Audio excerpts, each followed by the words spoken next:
ನಮಸ್ತೆ ಮಿತ್ರರೇ. ಚಿಂತೆಗಿಂತ ದೊಡ್ಡ ಕಾಯಿಲೆ ಯಾವುದಿಲ್ಲ. ಅದೇ ಖುಷಿಗಿಂತ ದೊಡ್ಡ ಔಷಧಿ ಇನ್ಯಾವುದೂ ಇಲ್ಲ.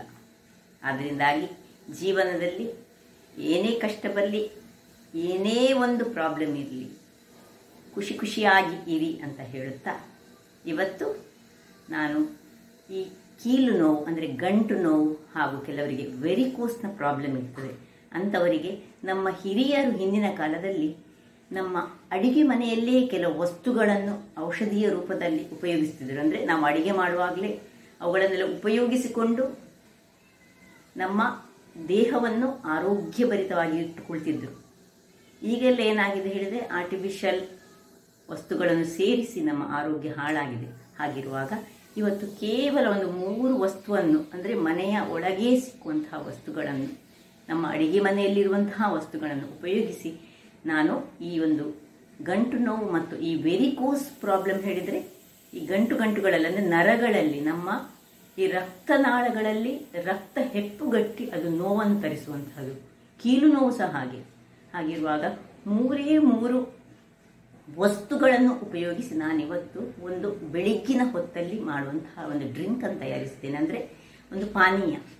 ಇದನ್ನು ಖಾಲಿ ಒಂದು ದಿವಸ ಕುಡಿಯುವುದಲ್ಲ, ಇದನ್ನು ಮಿನಿಮಮ್ ಹೇಳಿದರೆ 21 ದಿವಸ ಕುಡಿದು ಖಂಡಿತವಾಗಿಯೂ ಅದರಿಂದ ಲಾಭ ಉಂಟು ಅಂತ ಹೇಳ್ತೇನೆ. ಸಪೋಸ್ ಲಾಭ ಇಲ್ಲದಿದ್ದರೆ ನಷ್ಟವೇನೂ ಇಲ್ಲ.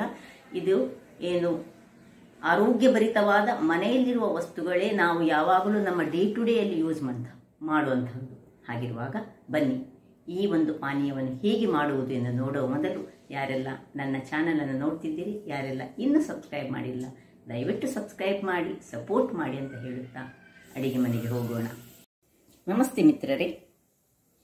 ಇವತ್ತೊಂದು ಆರೋಗ್ಯದಾಯಕವಾದ ಬೆಳಗಿನ ಡ್ರಿಂಕ್ ಅನ್ನು ತೋರಿಸ್ತಿದ್ದೇನೆ. ಅಂದರೆ ಬೆಳಗಿನ ಒಂದು ಪಾನೀಯ.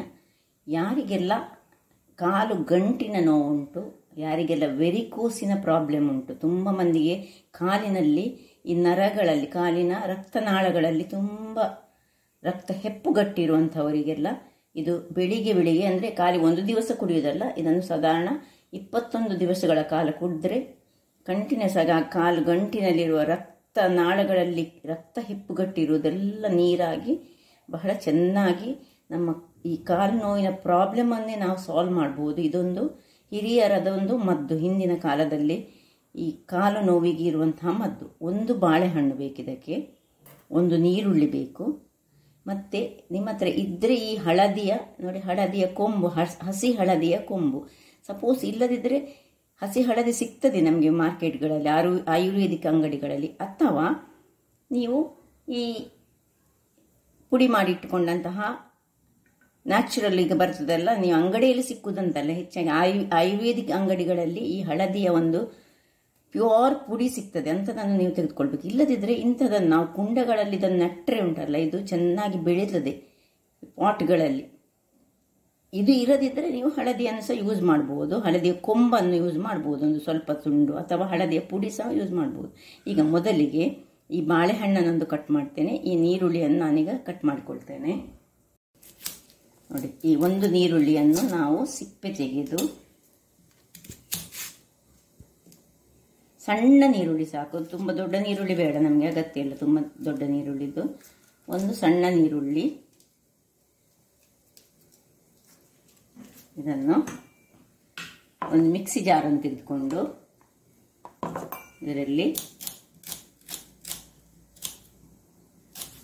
ಸಣ್ಣದಾಗಿ ಹೆಚ್ಚಿಕೊಂಡು ಹಾಕೊಳ್ಳೋಣ. ಇನ್ನು ಈ ಬಾಳೆಹಣ್ಣನ್ನು, ಇದು ನಿಮ್ಮ ಹತ್ರ ಈ ಯಾವ ಬಾಳೆಹಣ್ಣು ಸಾಕ್ತದೆ, ಅಥವಾ ಪುಟಾಣಿ ಬಾಳೆ ಉಂಟಲ್ಲ ಅದು ಸಾಕ್ತದೆ. ಏಲಕ್ಕಿ ಬಾಳೆ ಹೇಳ್ತೇವಲ್ಲ ನಾವು, ಕದಳಿ ಅಂತ ನಾವು ಮಂಗಳೂರಿನಲ್ಲಿ ಕರಿತೇವೆ, ಅದು ಸಾಕ್ತದೆ. ಇದು ಸಾಕ್ತದೆ, ಯಾವ ಬಾಳೆ ಸಾಕ್ತದೆ. ಕದಳಿ ತೆಗೆದುಕೊಂಡ್ರೆ ಇನ್ನೂ ಸಹ ಉತ್ತಮ, ಅದರಲ್ಲಿ ತುಂಬ ಆಯುರ್ವೇದಿಕ್ ಅಂಶಗಳುಂಟು. ಈಗ ಇದೆರಡು ಆಯ್ತಲ್ಲ, ಇನ್ನು ಇದರ ಸಿಪ್ಪೆಯನ್ನು ತೆಗೆದುಕೊಂಡು ಇದನ್ನು ಜಜ್ಜಿಕೊಳ್ಬೇಕು. ಇದು ಇಷ್ಟು ದೊಡ್ಡದು ಬೇಡ, ಇದರಲ್ಲಿ ಒಂದು ಅರ್ಧದಷ್ಟು ಸಾಕು. ಇಷ್ಟನ್ನು ಚೆನ್ನಾಗಿ ನಾವು ಕ್ಲೀನ್ ಮಾಡಿಕೊಳ್ತೇನೆ. ಈಗ ಇದನ್ನು ನಾನು ಸ್ವಲ್ಪ ಸಿಪ್ಪೆ ತೆಗೆದು ತೊಳೆದುಕೊಂಡು ತಂದು ಈಗ ಜಜ್ಜಿಕೊಳ್ತೇನೆ. ವೀಕ್ಷಕರೇ, ಸಿಪ್ಪೆ ತೆಗೆದು ನಾನು ಇದನ್ನು ನೋಡಿ ಹೀಗೆ ಜಜ್ಜಿಕೊಳ್ಳಿ. ಇಲ್ಲದಿದ್ದರೆ ನಿಮ್ಮ ಹತ್ರ ನೀವು ಹುಡಿಯನ್ನು ಸಹ ಹಾಕ್ಕೊಳ್ಬೋದು. ಯಾರಿಗೆಲ್ಲ ತುಂಬ ಮಂದಿಗೆ ಈ ವೆರಿಕೋಸ್ನ ಪ್ರಾಬ್ಲಮ್ಗೆ ನೀವು ಹೆಚ್ಚಾಗಿ ಆಯುರ್ವೇದಿಕ್ ಮದ್ದು ಮಾಡಿದರೆ ಬಹಳ ಉತ್ತಮ ಅಂತ ನನ್ನ ಭಾವನೆ. ಇದಕ್ಕೆ ಇನ್ನು ಕೊನೆಗೆ ಅದರ ಇದಾಗಲಿಕ್ಕೆ ಒಂದು ಚಮಚದಷ್ಟು ನಮಗೆ ಹನಿ ಬೇಕು. ಇಲ್ಲಿ ನೋಡಿ, ಬಾಳೆಹಣ್ಣಿನಲ್ಲಿ ಸಹ ಅನೇಕ ಔಷಧೀಯ ಅಂಶಗಳಿರ್ತದೆ. ಇದು ಬೋನನ್ನು ಗಟ್ಟಿ ಮಾಡಲಿಕ್ಕೆ ಒಂದೊಂದು ಬಾಳೆಹಣ್ಣನ್ನು ಒಂದು ಎರಡೆರಡು ಬಾಳೆಹಣ್ಣು ಡೈಲಿ ಊಟದ ಮೊದಲು ತಿನ್ನಬೇಕಂತೆ. ಬಹಳ ಉತ್ತಮ, ನಮ್ಮ ಬೋನ್ಗಳು ಬಹಳ ಗಟ್ಟಿಯಾಗ್ತದಂತೆ. ಹಾಗೆಯೇ ಈ ನೀರುಳ್ಳಿಯನ್ನು ಈ ಒಂದು ಪೇಯವನ್ನು ಮಾಡುವಾಗ ನೀವು ಮಾಡಬೇಕು, ವಿದಿನ್ 5 ನಿಮಿಷದೊಳಗೆ ಕುಡಿಬೇಕು. ನೀರುಳ್ಳಿಯಲ್ಲಿ ಸಹ ಆಂಟಿ ಆಕ್ಸಿಡೆಂಟ್ಸ್ ಉಂಟು, ಈವನ್ನು ಹಳದಿಯಲ್ಲಿ ಸಹ ಆಂಟಿ ಆಕ್ಸಿಡೆಂಟ್ಸ್ ಉಂಟು. ಅದು ಇನ್ಫ್ಲಮೇಷನ್ ಆಗುವುದನ್ನು ತಡೆಗಟ್ತದೆ, ನಿಮಗೆ ಗೊತ್ತಿದೆ. ಈಗ ಇದನ್ನು ನಾನು ಒಂದು ಗ್ರೈಂಡ್ ಮಾಡಿ ತರ್ತೇನೆ. ವೀಕ್ಷಕರೇ, ಇಲ್ಲಿ ನೋಡಿ, ಹೀಗೆ ಇದು ಇಷ್ಟು ದಪ್ಪವಾಗಿ ಬರ್ತದೆ. ಈಗ ದಪ್ಪವಾಗಿ ಬಂದದನ್ನು ನಾವು ಏನು ಮಾಡಬೇಕು ಹೇಳಿದರೆ, ಅದಕ್ಕೆ ಸ್ವಲ್ಪ ಒಂದು 2 ಚಮಚದಷ್ಟು ನೀರನ್ನು ಸೇರಿಸಿಕೊಂಡು ಪುನೊಮ್ಮೆ ಸ್ವಲ್ಪ ಗ್ರೈಂಡ್ ಮಾಡಿಕೊಳ್ಬೇಕು. ಈಗ ನಮಗೆ ಇದನ್ನು ಗಾಳಿಸಿಕೊಂಡು ನಾವು ಕುಡಿಲಿಕ್ಕೆ. ವೀಕ್ಷಕರೇ ನೋಡಿ, ಈ ರೀತಿಯಾಗಿ ಬರ್ತದೆ. ಈಗ ಇದನ್ನು ನೋಡಿ, ಒಂದು ಗಾಳಿಸುವ ವಸ್ತುವೆಲ್ಲ ತೆಗೆದುಕೊಂಡು ಇಷ್ಟನ್ನು, ಇದು ಗಾಳಿಸ್ಲಿಕ್ಕೆ ತುಂಬ ಕಷ್ಟ ಉಂಟು, ನೀವು ಬಹಳ ಜಾಗ್ರತೆಯಿಂದ ಹೀಗೆ ಇದನ್ನು ಗಾಳಿಸ್ಕೊಳ್ಬೇಕು. ನನಗೆ ಗಾಳಿಸಿ ತೋರಿಸ್ತೇನೆ. ನಾನು ಹೀಗೆ ಮಾಡ್ತಾ ಗಾಳಿಸ್ಕೊಳ್ಳಿ. ನೋಡಿ, ಹೀಗೆ ಬರ್ತದೆ ಕೆಳಗೆ ನೋಡಿ.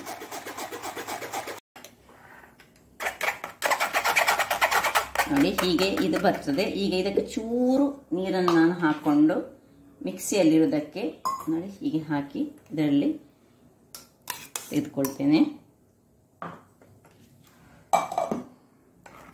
ಯಾರು ತುಂಬ ಈ ಕಾಲು ನೋವಿನಿಂದ, ಕಾಲಿನ ಗಂಟಲ್ಲಿ ಕಾಲು ನೋವು ಬರಲಿಕ್ಕೆ ಕಾರಣವೇ ಏನು ಹೇಳಿದರೆ, ಆ ಕಾಲಿನ ಗಂಟಿನಲ್ಲಿ ನಮ್ಮದು ರಕ್ತ ಪರಿಚಲನೆ ಚೆನ್ನಾಗಿ ಆಗಿರುವುದಿಲ್ಲ. ರಕ್ತ ಹೆಪ್ಪುಗಟ್ಟಿರ್ತದೆ ಅಲ್ಲಿ. ಅದು ಈ ಚಳಿಗಾಲದಲ್ಲಿ ತುಂಬ ನಮಗೆ ಪ್ರಾಬ್ಲಮ್ ಅದನ್ನು ಕೊಡ್ತದೆ. ಈ ಎಲ್ಲ ಇದು ಮಾಡಿದ ಮೇಲೆ ಉಳಿದದನ್ನು ನಾವು ಡಿಸ್ಕಾರ್ಡ್ ಮಾಡೋದು ಸಾಕು. ಇದನ್ನು ಇಷ್ಟು ಇನ್ನು ಇದು ಗಾಳಿಸ್ಲಿಕ್ಕೆ ಆಗೋದಿಲ್ಲ. ಇದನ್ನು ಡಿಸ್ಕಾರ್ಡ್ ಮಾಡಲಿಕ್ಕೆ ನೋಡಿ, ಇಷ್ಟ ಆಗೋದಕ್ಕೆ ಇನ್ನು 1 ಚಮಚದಷ್ಟು ಇದು ರುಚಿಗೆ ಹನಿ ಸಹ ಹಾಗೆ. ಹನಿ ಸಹ ದೇಹಕ್ಕೆ ಬಹಳ ಉತ್ತಮ. ಸ್ವಲ್ಪ ಈ ಒಂದು ಅರ್ಧ ಸ್ಪೂನ್ ಅಥವಾ 1 ಸ್ಪೂನ್ನಷ್ಟು ಹಾಕ್ಕೊಂಡು ನೋಡಿ, ಇದಕ್ಕೆ ಹಾಕ್ಕೊಂಡು ನಾವು ಬೇಕಿದ್ರೆ ಇದನ್ನು ಕಲರಿಸ್ಕೊಳ್ಳೋಣ.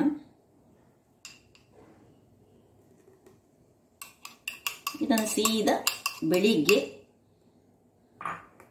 ಆದಷ್ಟು ಬ್ರೇಕ್ಫಾಸ್ಟ್ ಕಡಿಮೆ ಮಾಡಿ. ಬ್ರೇಕ್ಫಾಸ್ಟ್ ತಿನ್ನಿ, ನೀವು ತಿನ್ನಬೇಡಿ ಅಂತ ಹೇಳುವುದಿಲ್ಲ. ಇದನ್ನು ಬೆಳಗಿನ ಹೊತ್ತಿನಲ್ಲಿ ಬ್ರೇಕ್ಫಾಸ್ಟ್ನ ಮೊದಲು ಇಷ್ಟನ್ನು ಕುಡಿದ್ರೆ ಒಂದು 21 ದಿವಸಗಳ ಕಾಲ ಮಾಡಿದರೆ ಬಹಳ ಚೆನ್ನಾದ ರಿಸಲ್ಟ್ ಬರ್ತದೆ. ಗಂಟು ನೋವಿನ ಪ್ರಾಬ್ಲಮ್ ಹೆಚ್ಚಿನ ಜನರಿಗೆ ಗುಣವಾಗಿದೆ. ನಿಮಗೆ ಗೊತ್ತಿರುವ ಹಾಗೆ ನಾವು ಯೂಸ್ ಮಾಡಿದಂತಹ ಈ 3 ಪದಾರ್ಥಗಳು ನಮ್ಮ ಮನೆಯ ಅಡಿಗೆ ಮನೆಯಲ್ಲಿಯೇ ದೊರಕುವಂತಹದ್ದು. ಹಾಗಿರುವಾಗ ನೋಡಿದ್ರಲ್ಲ ವೀಕ್ಷಕರೇ, ಈ ಒಂದು ಸುಲಭ ರೀತಿಯ ಅಂದರೆ ಮನೆಯಲ್ಲೇ ಮಾಡುವಂತಹ ಮದ್ದು ಒಮ್ಮೆ ಟ್ರೈ ಮಾಡಿ. ಇದರಲ್ಲಿ ಏನು ಸೈಡ್ ಇಫೆಕ್ಟ್ ಇಲ್ಲದಂತಹದ್ದು. ಹಾಗಿರುವಾಗ ನನ್ನ ಈ ಕುಕಿಂಗ್ ಚಾನಲ್ ಅಥವಾ ಕೆಲವು ಮನೆಮದ್ದುಗಳನ್ನು ಹೇಳುವಂತಹ ಈ ನನ್ನ ಚಾನಲ್ ನಿಮಗೆ ಇಷ್ಟ ಆದರೆ ಬೋಳೂರು ಸುವರ್ಣ ಚಾನಲನ್ನು ಲೈಕ್ ಮಾಡಿ, ಶೇರ್ ಮಾಡಿ ಹಾಗೂ ಸಬ್ಸ್ಕ್ರೈಬ್ ಮಾಡಿ ಹಾಗೂ ನನ್ನ ಇನ್ಸ್ಟಾಗ್ರಾಮ್ ಪೇಜನ್ನು ಫಾಲೋ ಮಾಡಿ. ಧನ್ಯವಾದಗಳು.